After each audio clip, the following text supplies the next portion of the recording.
And we are preparing, processing, and we're live. Good morning, everybody. It's an amazing day, and we have an amazing special guest.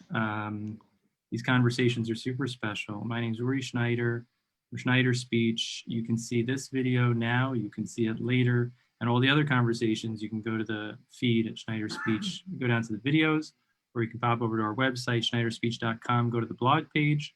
Within about a day or two, our team will have it up there. You may or may not know our guest today. His name's John Clausing.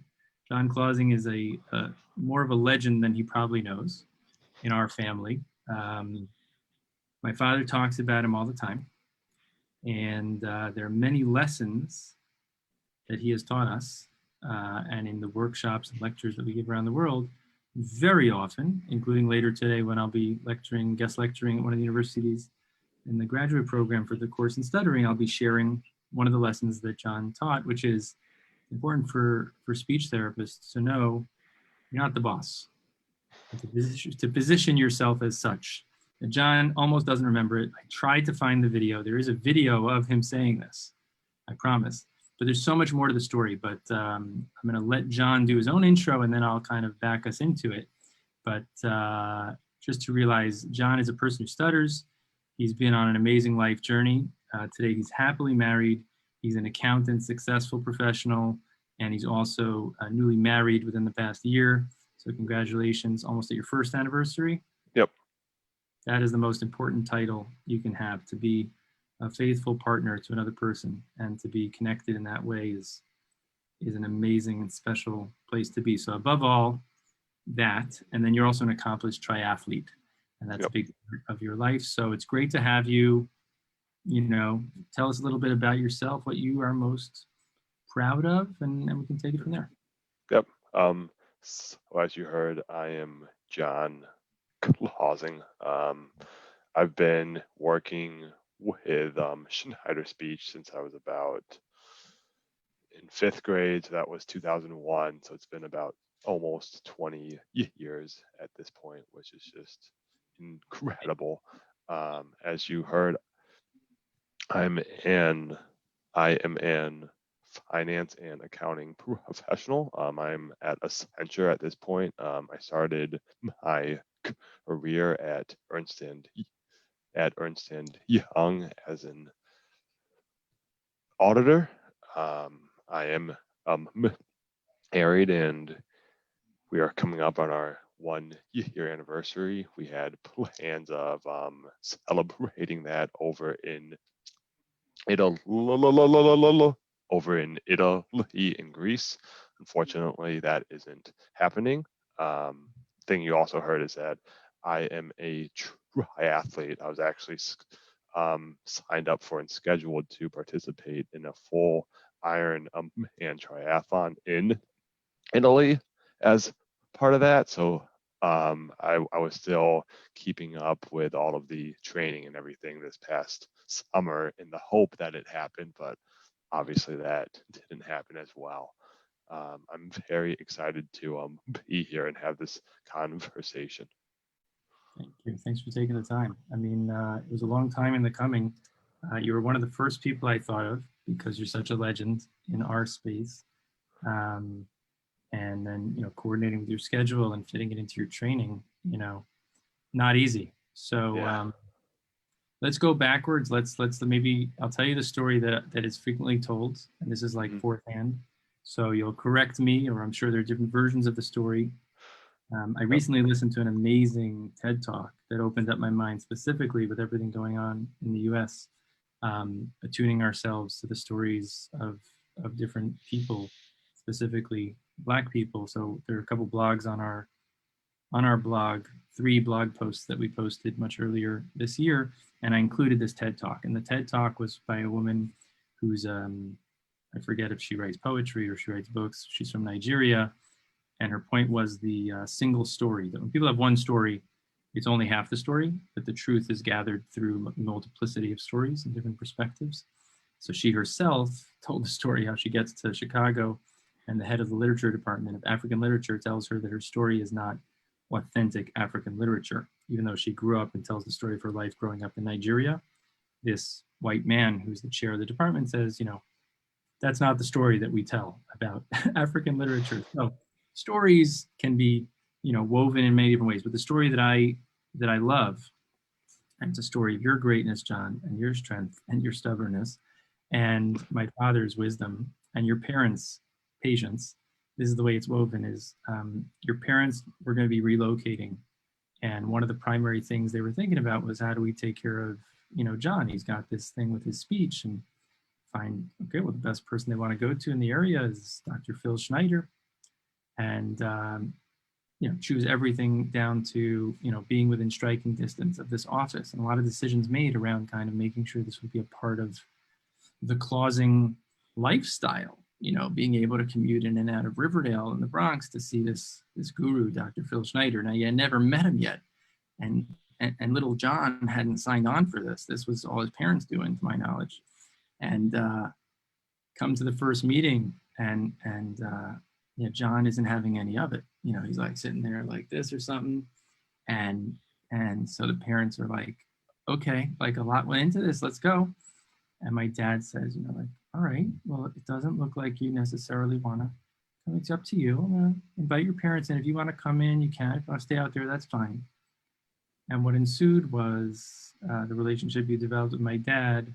But he tells that eventually you came in, you were ready to play chess. So you played chess. We actually, so I'm gonna hop in Yeah, there. you jump in.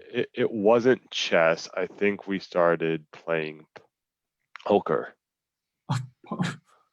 Maybe he cleaned this Yeah. up. So John is playing poker. Okay, yes, all right. And then it's like a few minutes into this, still playing poker. Okay, and then it's like, all right, do you schedule another appointment? And the family's like, yeah, well, this is we put a lot on this. This is important to Yeah. us. Whatever number of meetings it was, whether it was like 4 or 40, playing poker because Mhm. John was ready to play poker.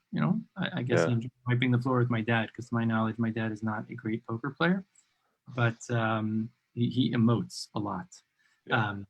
Whereas John is much more professional, poker face. So, Hmm. long story short, my dad said to John's dad something along the lines, "Just want to let you know what's going on in here. Like, we're basically just playing poker, and I'm happy to play poker, but I don't know what you're expecting and what you're paying for."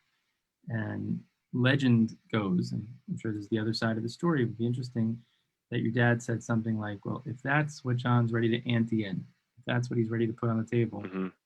Build that relationship there, and let's see where it goes. But give it the time that John needs to go where he's ready to go, and not push him to places he's not ready to go. And with that attitude, that's the way the story goes, that you built this relationship with my dad. Is that Yeah. 90%?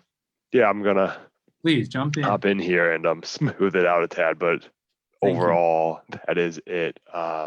Yeah, the first experience in your dad's office was not pleasant. Um, I was I was in fifth grade. I had just been moved about 1,000 miles from home and all the friends, and being comfortable, and especially having a stutter, like being comfortable around people is so important, because like then you aren't as self-conscious about it. And like I had friends, I knew if I called a friend's house, anyone that answered the phone there knew who I was without me even having to introduce myself. So like that, it was just, I had all those easy things figured out even at a young age, that then I felt like my whole life was being uprooted. And so then on top of that, every Sunday at 8 a.m. We have to hop in a car and drive the hour into the city for speech therapy, which I was never that big of a fan of. So I just was very opposed to the whole thing. So yeah, that first experience in your dad's office was just not fun at all. But we continued. So I think I interrupted you, and I think you were Good. right, that first time we probably did play something that your dad already had in his office. I can picture it all, and in the back here in the sliding closet, he had all these games and everything. And so we probably did pull something out of there and played that the first time. But I can after that, promise you there were no poker chips in yeah, that. no. But then after that, I think I started to, so after that first session, we for sure scheduled still like a session almost every Sunday after that. And I think I started to bring a deck of cards. And that's where we started playing poker. And it was probably for a good 5 to 8 sessions or so where we just sat there and played cards and chatted, and your dad would try to sprinkle in very small things of speech therapy here and there, but like it was really just building that relationship. And hadn't truly thought about this in a while, but to be given that opportunity from having the patients on your dad's side and the patients on my parents' side to be like, this is already a really difficult thing for a child to handle, just having a stutter. You're throwing them into a new environment with a new person, and they're just uncomfortable with everything. Being able to take that time to build up that relationship and make it feel like it's a place where the child is comfortable and safe was huge. Because what ended up happening is in our first real session of speech therapy, I had, when we had gotten in the car that Sunday, I had forgotten the deck of cards. And that was when we had like actually started to talk about speech and having a stutter. And I don't know if that was the first time the video camera also came out or not. I don't know if I was at that point of comfort yet. But that was when our whole journey, I feel like, shifted from just being friends to like friends. And now we were actually putting in speech therapy work. You just said something so profound. I'm crying. First of all, if you're just jumping in, this is John Clausing. Awesome, awesome guy. And really, really appreciate him taking the time from work and from life and triathlon training to be with us this morning and share openly. Both really excited about this. And he's sharing about his experiences working with my father, starting when he was in 5th grade. You said, because only my father says the word you used. My father says he doesn't like to talk about the people he works with as patients because they're not sick. He doesn't like to talk about them as clients because it's more than a business relationship. He likes to talk about them as his friends. Now, if you know my dad, that works. No one else could say as a professional adult that the people they work with are their friends, especially if they're minors. But you use the word, and we didn't even talk about that. You said we weren't just friends. That's when it became, some speech therapy added on to that. But you really framed it as first we became friends. Yeah. And I think if you could just expand on that, because like I think a lot of people, parents, young people, and certainly professionals, Mm-hmm. they wonder when they start off playing poker, 1 session, 2 sessions, 3 sessions. This isn't speech therapy. What am I paying for? Get to work. Yeah. Or, this is not, I'm not justifying the time that I'm taking money for this, whether the government's paying me, whether private insurance. I think if you could just expand on that, because obviously what you just said was that was the foundation that you needed, and then speech therapy needed to be built on that. It couldn't be speech therapy first, friends later. So Mm-hmm. yeah, what can you share about that? Yeah, I think it comes down to like having a relationship where you don't feel like one person is in a like a higher position than the other and kind of an authority figure. Like children especially have that in every instance with their parents, with teachers, with other adults. Like there's that constant, like the child feels like there's always an authority figure over them. And but at the same time, thinking back on it in like school, the best relationships I had with teachers is when they treated us as equals and they like gave us the opportunity to like explore ourselves. And so I feel like, especially in speech therapy, where it's a voluntary thing and it's really up to the child to put in the effort for it, if you don't have that relationship first as equals, then if you have a stubborn child, and I was very stubborn and hard-headed, then like there's not going to be any internal motivation for them to put in any effort. And I think that's what your dad kind of saw at first, is like, he's like, if I want to get through to this kid here, I'm going to have to at a stage where he feels comfortable and he feels like he's in charge. And that brings us back to the first point that you said on that, is that in speech therapy, the patient is who's in charge, because like it's really up to them and how hard they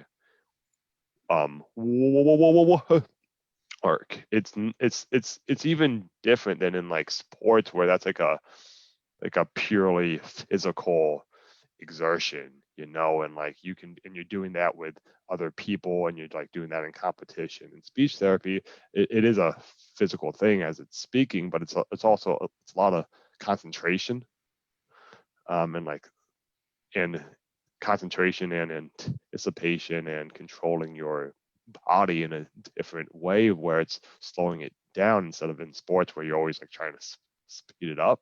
Mm.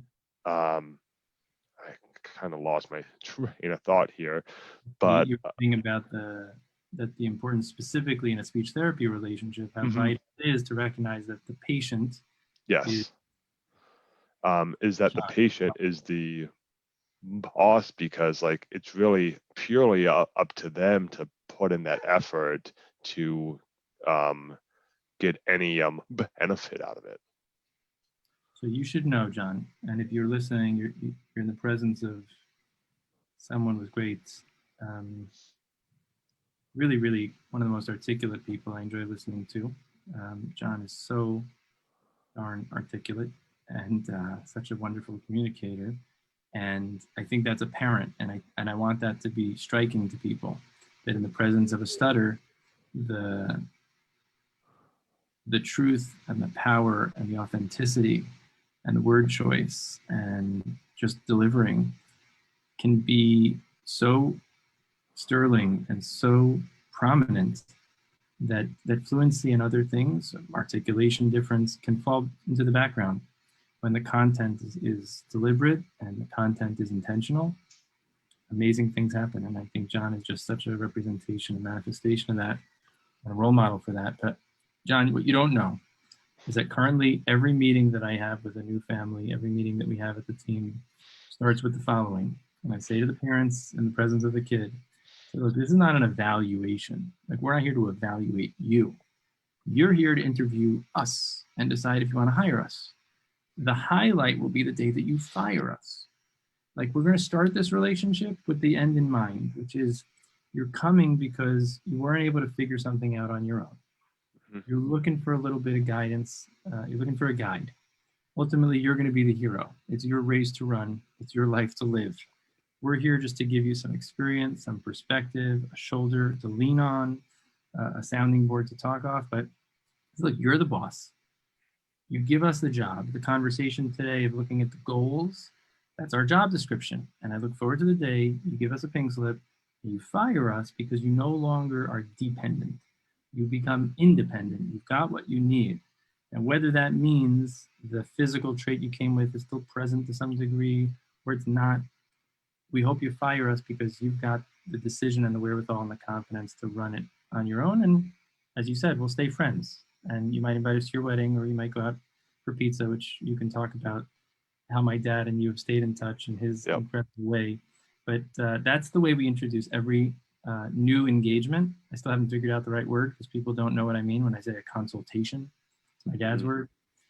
People don't realize we just don't like the word evaluation because there's more of the client or the person Yeah. sizing us up than we are sizing them up. So just wanted you to know you've really shaped that first impression for so many young people. It starts off like that, and it's a total paradigm shift from who's the authority and who's the one in the microscope, who's looking Yeah. in and under the sample there, under the slide. So that's all you, man. Thanks. Yeah, and you said something there that I just want to enforce that I just thought sounded great is, yeah, if you use the word and evaluation, that also brings on a really strong negative connotation that there's something wrong. And like even if the child isn't picking up on everything, like they at least are hearing that and being like, all right, there's something wrong, that like we have to like come in here and find out like what exact like are you checking these 4 out of 5 things, so we then take this approach at it. And it's not that, because like if there's not a one-off, or there's not like a single approach to every child out there that you can do. Like with me, for example, like it had to start out very slow. I wasn't eager to start into the therapy. Other kids at different ages, though, could have hit their breaking point where they're like, I need to have help and I'm all in, and they want to go into a intensive program or get involved in the face-to-face and the phone calls and doing everything. So yeah, no, I think calling it a consultation or something else is a Meeting. very small. Meeting. Exactly, it's a meeting. It's a info session. I don't know. It's yeah, Formative get together. Yeah, but then yeah, find the wording. But what you're saying is so important, right? Word choice matters, and there are words that carry weight. There are words that attract. There are words that repel, and then there are words that are very neutral. And being careful of words like evaluation is a hot word because it yeah. means the person is somehow sizing me up, and who wants to be sized up? Whereas if No. you say it's going to be a coaching session, what would you like to get better at? I'm not saying what we should call it, but these are all different ways to spin it. So parents thinking about how to talk to kids about a first meeting, I think John's wisdom is well taken. Don't set the kid up to feel like he's walking in to be sized up. Set it up with your list of questions, what the kiddo wants to know about this person or doesn't want to know, and what he's ready to do, what he's not ready to do. And if you come in with your kid and you tell the therapist, well, here's what John told us to tell you, these are the things he wants us to share, and these are the things he's ready to do. It's a whole different level of being an advocate for your kid, as opposed to somehow like passing your kid over to be assessed. Mm-hmm. So at the right, and the other thing John said, which I can't emphasize enough, John talked about depending what stage the person's at. So if they're at a point where they want to be there, things can start and get much more direct sooner. But if they're at a stage where they had nothing to do with this, they're disinterested, the parents are the ones that are invested, the young person is disinterested, you need to go at the pace and kind of align with the stage of the person in the process. And then, of course, the personality of the person. John, being who he is, he's got plenty to say. He's going to say what he wants to. You're not gonna push this guy over. And there are other people, they'll jump through hoops if you do the right thing or put the right incentives out there. So I'm big on figuring out the temperament of the person, young person or adult, and the stage in their journey. And based on that, the parents and whoever they bring on board can kind of try to align with that. Those are the two parameters I think are so important. Can you share with us the highlights, things that stood out in the work and in the relationship over the years with my dad? And then maybe we'll get into the real life ups and downs of being a guy who stutters, and employment and dating and marriage and living. And then maybe we'll get to the triathlon stuff because I think there's a lot there. But Yeah.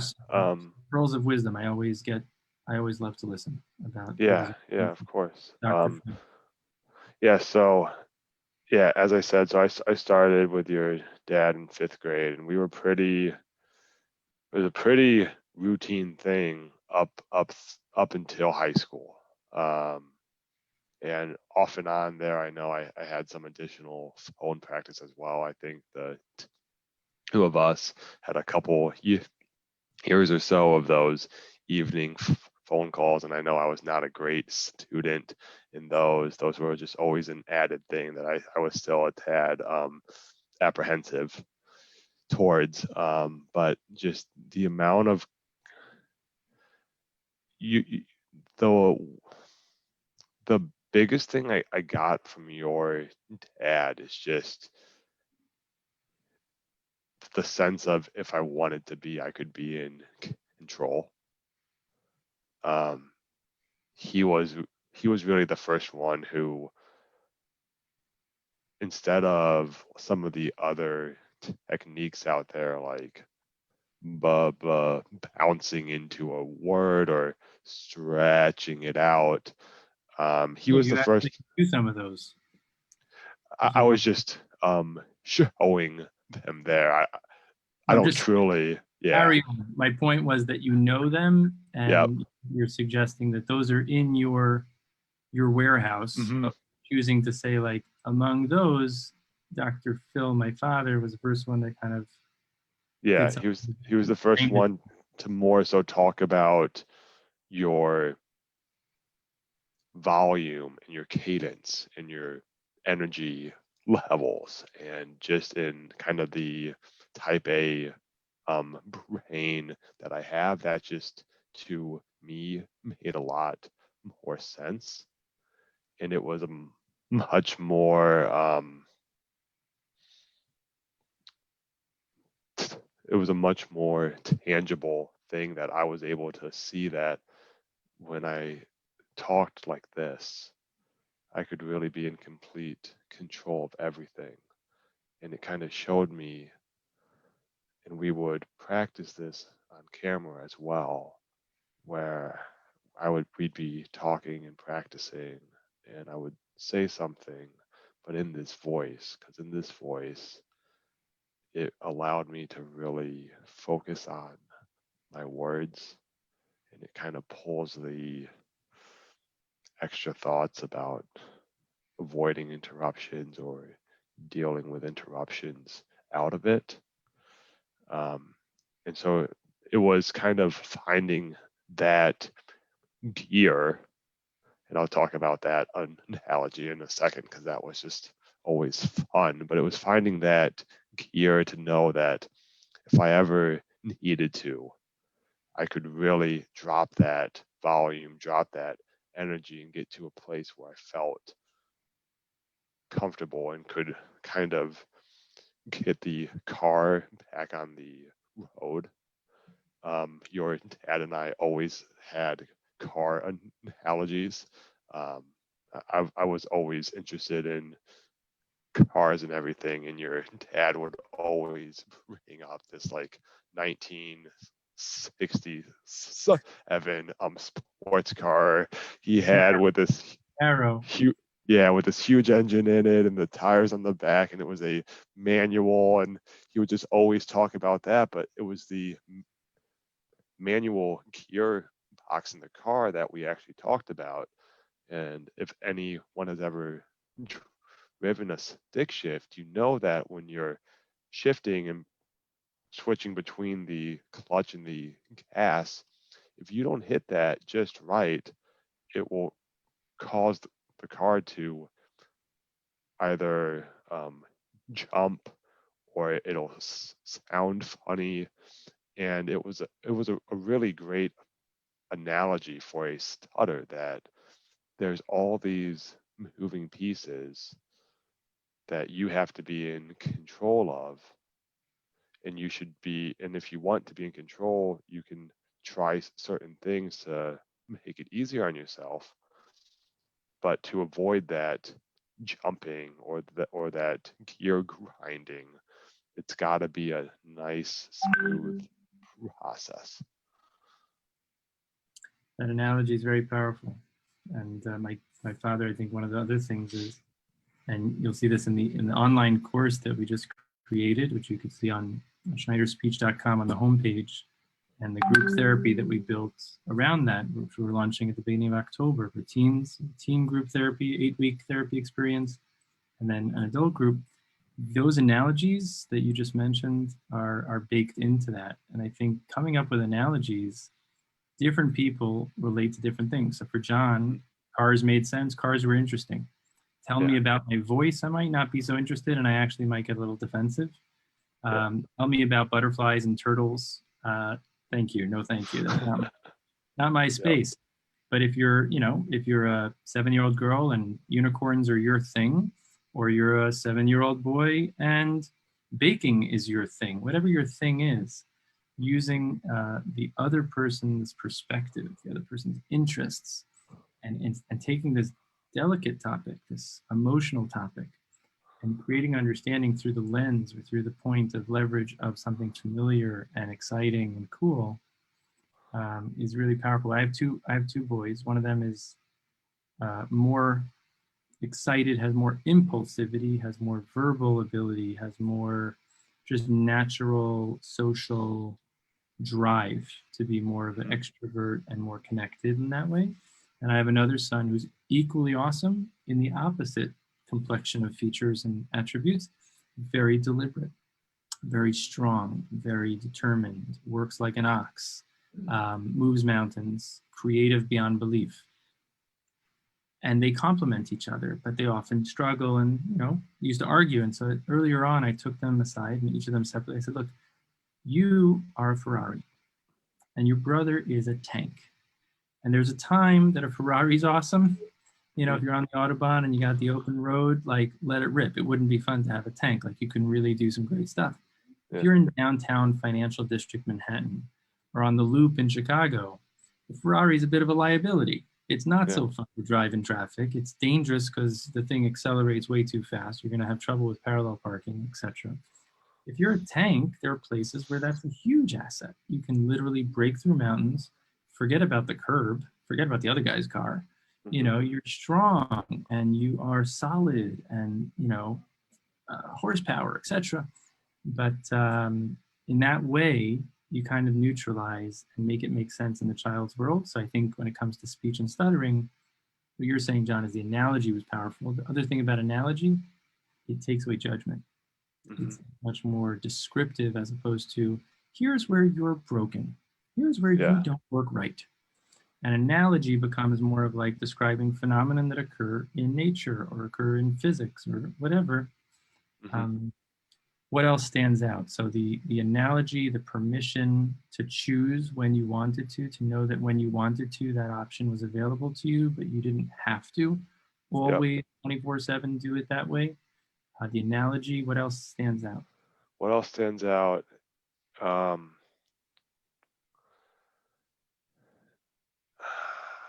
Since you stopped, I'm thinking of like, since you kind of stopped having those regular meetings, have you lost touch?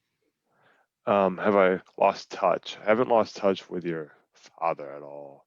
No, that was something that he was very, very adamant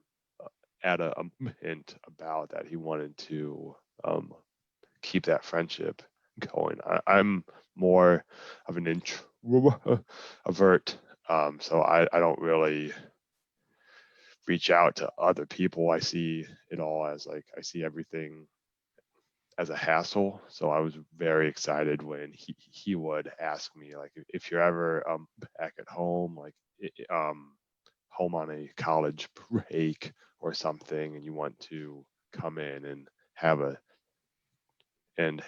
a chat like outside of a session. So I was always excited about that. So almost, it was probably 2 or 3 times a year throughout college, I would drive into the city, and instead of going into your dad's office, he had always talked about how he'd go. Rollerblading through Central Park, and I had played hockey early on, and I was playing hockey in the first couple of years of our session. So that was also a commonality for us to just talk about skating and everything. So I would actually come home and pick your add up at his home, and we'd drive to Central Park and go on a skate. And that was just always a really powerful thing that's just continued that friendship. Um, and we would have very open conversations, just talk about life and relationships, and everything. And I always valued those a lot. As the As did years, yeah, go ahead. he. As did he. That's all. I mouthed the word Central Park because before you said it, I knew that because he would Yeah, always talk about, oh, today I would love to XYZ. And anytime we needed him, and he's still this way today, he's always showing up. That's yeah, his gift. But if it didn't necessitate like shifting things, he would say, well, I have plans to meet up with one of my friends. And then say John or whatever. And it was like, that was very important to me. He'd come back and say how wonderful it was for him.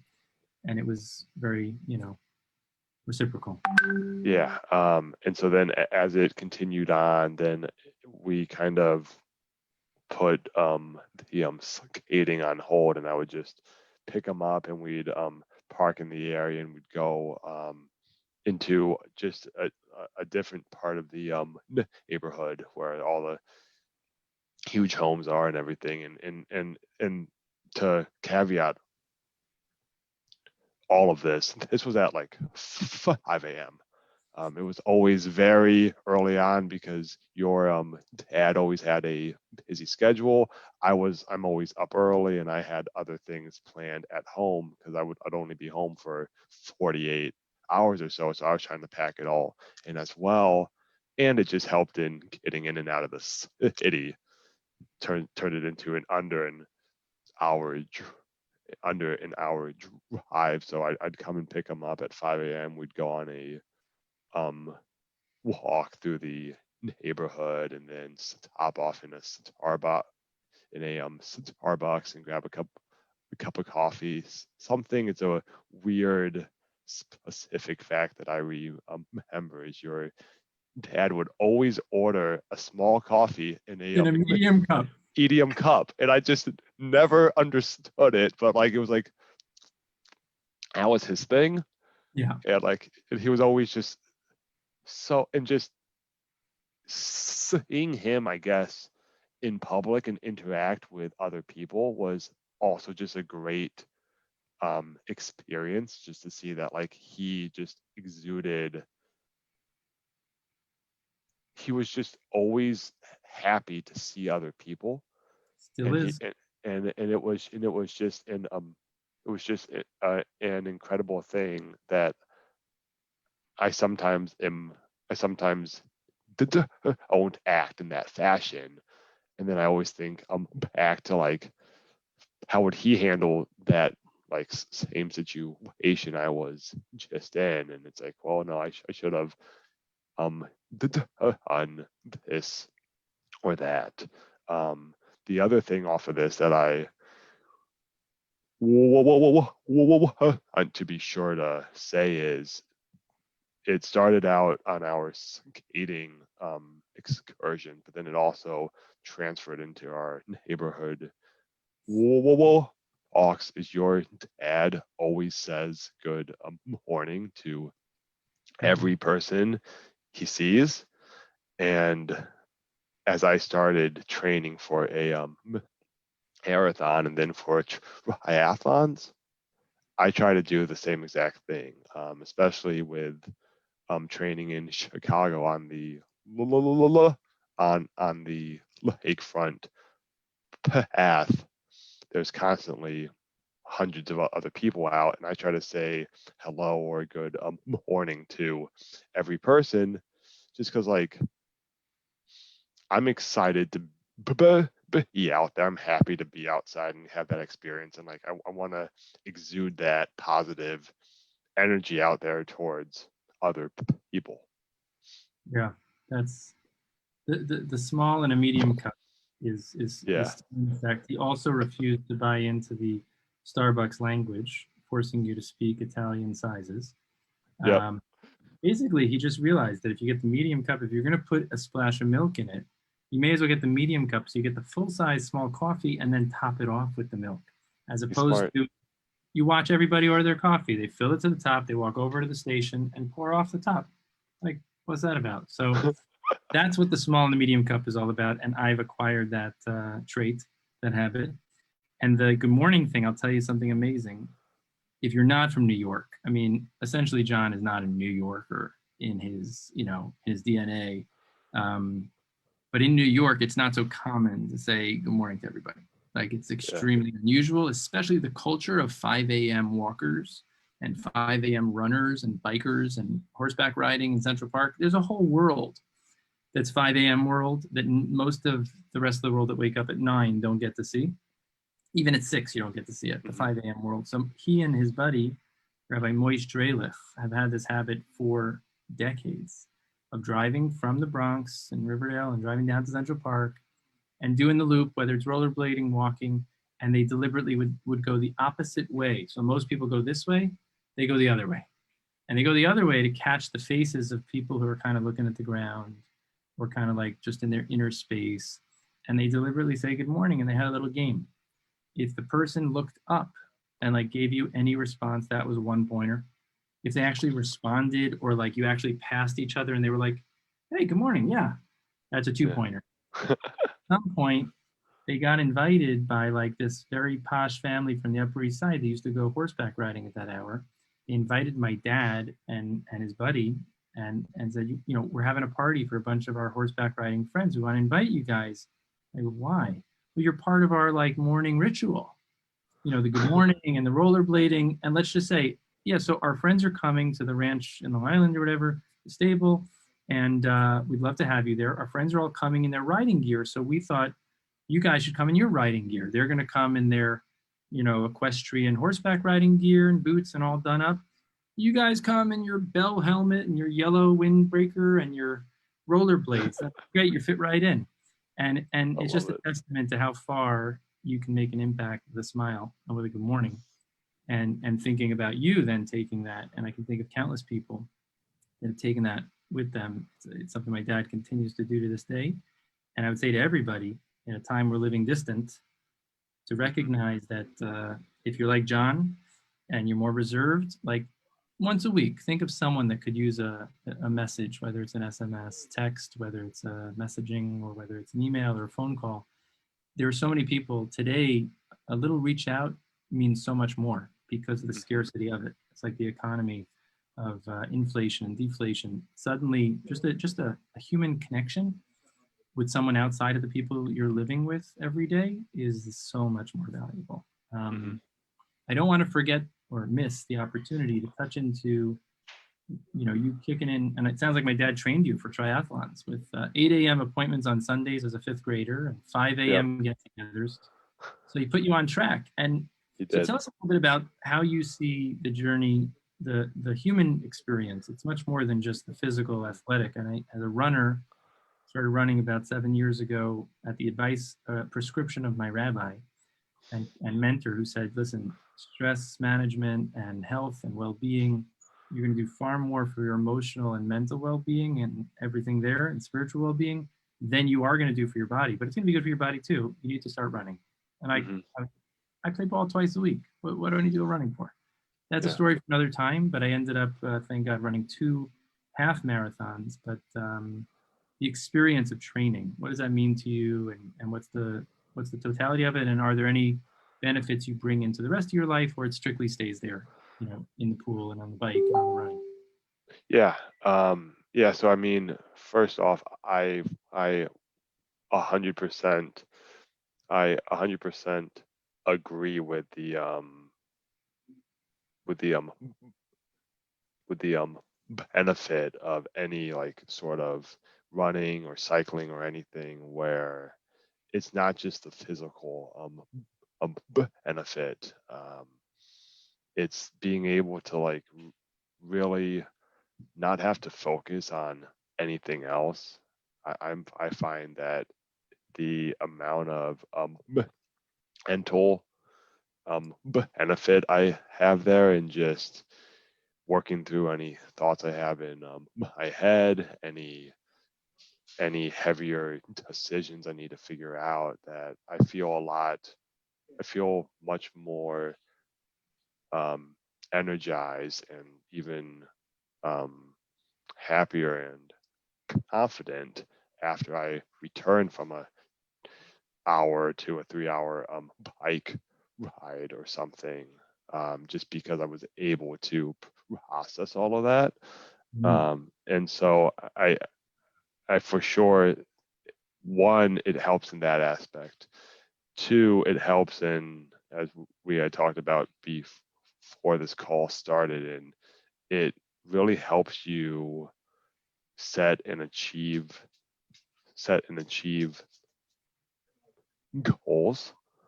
Um, I personally am a huge fan of like having 8 things I have to accomplish and being able to either check them off or cross them out, and being able to like set an ultimate goal of running a half a marathon or a marathon or doing a triathlon was is just always something I'm trying to find and achieve. And so by being able to have individual, like to have the experience of training for any of these events, and like following a training program, or even if you're doing it on your own, every time you start a workout is an opportunity for you to push it and to try to see if you can achieve that goal. Um, and so it really helps in that kind of sense of success, I guess. And it's helped me redefine how I view success. I used to view success as if you did everything perfect. Um, Having a stutter, you learn pretty well on, and this comes back into a point that your dad and I actually talked about a lot. Is we'd at the end of like of of a story, he would always say, so like, how did that feel? And as a math kind of person, I would always throw a percentage on it, and it was always 90%, 95%. I think I hit all but 3 interruptions that surfaced or something, and it was, and kind of through our sessions, it helped me become a little bit more understanding that success isn't perfection. Success is getting to a place where you are happy in where you're happy with the outcome. And then it, it, if you translate that back to um, training for a triathlon, especially this past summer with events being um, pushed off or canceled, I was actually struggling a lot off and on in finding that motivation. And then if I had a bad workout or something, I was consciously trying to find the positive pieces out of it to help keep up that motivation. And I think that comes back again to stuttering, is you've got to be able to think about all the instances when you were talking to someone where you did a great job. Like, I shouldn't be focusing on the one time where I got hung up for 30 seconds on a hard sound, because that's not what the other person is thinking about after the conversation Right. is over. They're thinking about everything else. So it really just comes back to being grateful in what you were able to accomplish